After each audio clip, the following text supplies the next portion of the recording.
Hello વિદ્યાર્થી મિત્રો, આપ સૌનું આપને યુટ્યુબ ચેનલ પર હાર્દિક સ્વાગત છે. તો આજે હું તમારા માટે લઈને આવી ગઈ છું ધોરણ 8 વિષય હિન્દી પાઠ 1 તેરી હે જમીના સ્વાધ્યાય પોથીની સંપૂર્ણ સમજૂતી. તે પહેલાં તમે જો આપણી ચેનલને લાઇક અને સબસ્ક્રાઈબ ન કર્યું હોય તો તે જરૂરથી કરી દેજો. તો ચાલો આપણે આ તમામ પ્રશ્નોના ઉત્તરોની સમજૂતી મેળવીએ. તો અહીં આપણા સ્વાધ્યાય પોથીનો પહેલો પ્રશ્ન છે, निम्नलिखित प्रत्येक प्रश्न के उत्तर के लिए दिए गए विकल्पों में से सही विकल्प चुनकर उसका क्रम अक्षर प्रश्न के सामने दिए गए बॉक्स में लिखिए. તેમાં પહેલું છે, हम दुनिया में ऑप्शन बी खुदा की मर्जी से आए हैं. हमें खुदा की ऑप्शन ए रहमत से शरीर और प्राण मिले हैं. कवि चाहता है कि खुदा हम सब पर अपनी ऑप्शन बी नज़र रखे. खुदा चाहे तो हर ऑप्शन बी आफत को टाल सकता है. तो एना पछीनो बीजो प्रश्न है, कोष्टक में से उचित शब्द चुनकर रिक्त स्थानों की पूर्ति कीजिए. एमा पहलू है, तू है बड़ा मेहरबान तू बख्शिश कर. हम किस हाल में हैं इसकी तुम खबर रखना. तू चाहे तो हमें रखे तेरे आगे झुका के सर खड़े हैं आज हम सारे. एना पछीनो तीजो प्रश्न है, सही वाक्यांश चुनकर विधारों को पूर्ण कीजिए. पहलू है, ईश्वर हमारे गुनाहों को माफ़ कर देता है क्योंकि, तो तसे ऑप्शन बी कि वह बड़ा मेहरबान और दयालु है. त्यारबाद हम ईश्वर के सामने सिर झुकाकर खड़े हैं क्योंकि वह सर्वशक्तिमान है. एना पछीनो चौथो प्रश्न है, निम्नलिखित प्रश्नों के उत्तर एक एक वाक्य में लिखिए. तो पहला प्रश्न है, कवि ईश्वर से बख्शने के लिए क्यों कहते हैं.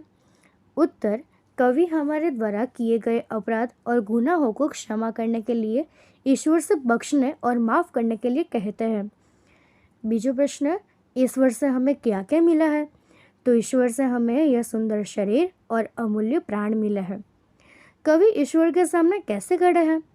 कवि ईश्वर की शरण में उनके सामने अपना सिर झुकाकर खड़े हैं. ईश्वर हर आफत को क्यों टाल सकता है. ईश्वर सबसे बड़ा और सर्वशक्तिमान है इसलिए वह हर आफत को टाल सकता है. तो हवे पछीनो बीजो पांचमो प्रश्न है, निम्नलिखित प्रश्नों के उत्तर 2-3 वाक्य में लिखिए. तेनो पहलो प्रश्न है कि कवि ने किसे मालिक कहा है और क्यों. तो कवि ने सर्वशक्तिमान ईश्वर और खुदा को इस संसार का मालिक कहा है.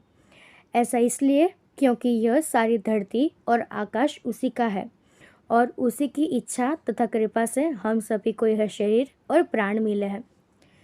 बीजो प्रश्न है, आप भगवान से क्या प्रार्थना करते हैं. हम भगवान से प्रार्थना करते हैं कि वे हम पर अपनी दया दृष्टि बनाए रखें, वे हमें हमारे अपराधों के लिए क्षमा करें और जीवन में आने वाली हर कठिन आफत या मुसीबतों से हमारी रक्षा करें. तीजो प्रश्न है, भिन्न भिन्न धर्म के लोग प्रार्थना करने के लिए कहाँ कहाँ जाते हैं. तो भिन्न भिन्न धर्म के लोग, तो आंसर ऐसा कि भिन्न भिन्न धर्म के लोग अपने आराध्य की प्रार्थना करने के लिए अलग अलग पूजा स्थलों पर जाते हैं, जैसे हिंदू मंदिर में, मुसलमान मस्जिद में, ईसाई चर्च अथवा गिरजाघर में, सिख गुरुद्वारा में और पारसी अगियारी में जाते हैं. तो हवे पछीनो प्रश्न 6, निम्नलिखित प्रश्नों के उत्तर लिखिए. तेनो पहलो प्रश्न है, आपके मत से सृष्टि में सर्वोपरि कौन है और क्यों. तो मेरे मत से सृष्टि में सर्वोपरि ईश्वर या खुदा है. ऐसा इसलिए है क्योंकि वह सर्वशक्तिमान है और यह संपूर्ण ब्रह्मांड, धरती और आकाश उसी की रचना है. उसकी इच्छा के बिना संसार में एक पत्ता भी नहीं हिल सकता. वही हमें जीवन देता है और वही हमारे ऊपर आने वाली हर बड़ी से बड़ी आफत को टालने की क्षमता रखता है.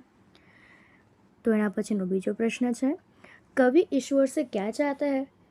कवि ईश्वर से चाहता है कि वह समस्त मानव जाति पर अपनी दया दृष्टि हमेशा बनाए रखे.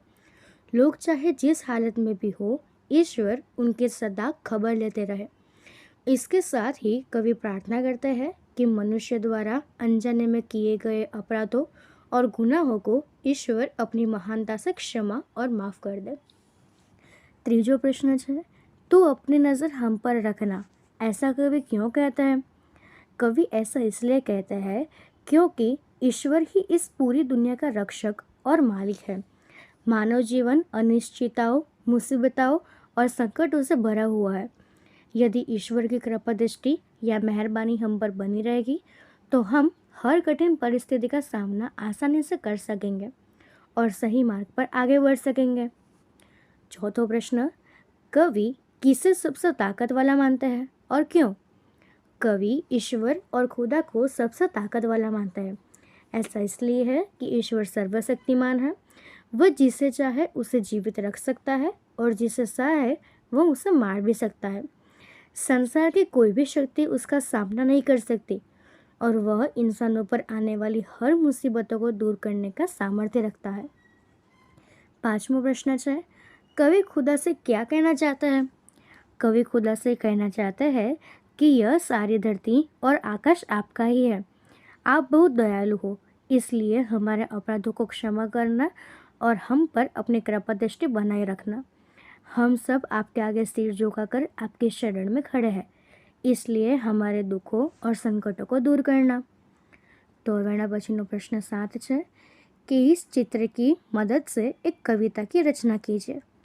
तो અહીં આપણને એક સૂરજનું ચિત્ર આપ્યું છે, તો આપણે લખીશું, पूरब से आता है सूरज, सोना सा चमकता सूरज, दूर अंधेरा करता है, जगत में नया सवेरा लाता सूरज, पंछी चहकते कलियां खिलती, इसकी किरण से दुनिया जीती, ऊर्जा का यह परम भंडार, सारे जग का पालनहार। तो एना पछीनो प्रश्न 8 है कि निम्नलिखित शब्दों का वचन परिवर्तन कीजिए। तो पहलू है नदी, तो एनु बहुवचन थशे नदिया। किताब किताबे, दरवाजा दरवाजा, कला कलाए, कौआ कौए, धातुए धातु, सड़के सड़क, कुत्ता कुत्ते, कमरा कमरे, आँख आँखें, महिलाएं महिला महिलाएं અને મછલી તો મછલિયા। तो હવે એના પછીનો પ્રશ્ન 9 છે कि निम्नलिखित उपसर्गों के योग से 3 शब्द बनाइए। तो पहलू છે चौ, तो તે થશે ચૌરાહા, ચોમાસા અને ચૌપાઈ। બિન, તો તે થશે બિનબાત, બિન દેખા અને બિન બ્યાહ। પર, તો તે થશે પરલોક, પરોપકાર અને પરદાદા। અન, તો તે થશે અનપઢ, અનજાન અને અનમોલ। એના પછીનો 10મો પ્રશ્ન છે, निम्नलिखित शब्दों में प्रयुक्त प्रत्यय ढूंढिए। तो मनुष्यता, तो एમાં प्रयुक्त प्रत्यय तो એ થશે તા, રસોઈયા તો એ થશે ઈયા, ધોકેબાજ તો એ થશે બાજ, ધનવાન વાન અને ઇકહરા તો હરા અને બલવતી તો વતી। એના પછીનો 11મો પ્રશ્ન છે, वचन बदलकर वाक्य फिर से लिखिए। मैंने कविता लिखी, तो ये थशे हमने कविताएं लिखी। यह मेरी किताब है, ये हमारी किताबें हैं। इसे लड्डू दे दो, इन्हें लड्डू दे दो। तो આપણે આ પ્રમાણે આ પ્રશ્નોના ઉત્તર લખી શકીએ। તો અહીં આપણા આ પાઠના તમામ પ્રશ્નોના ઉત્તર પૂર્ણ થાય છે। જો આમાં તમને કોઈ પણ ડાઉટ હોય તો તમે કોમેન્ટ સેક્શનમાં જરૂરથી જણાવી શકો છો અને આપણી ચેનલને લાઇક શેર અને સબસ્ક્રાઈબ જરૂરથી કરી દેજો। Thank you.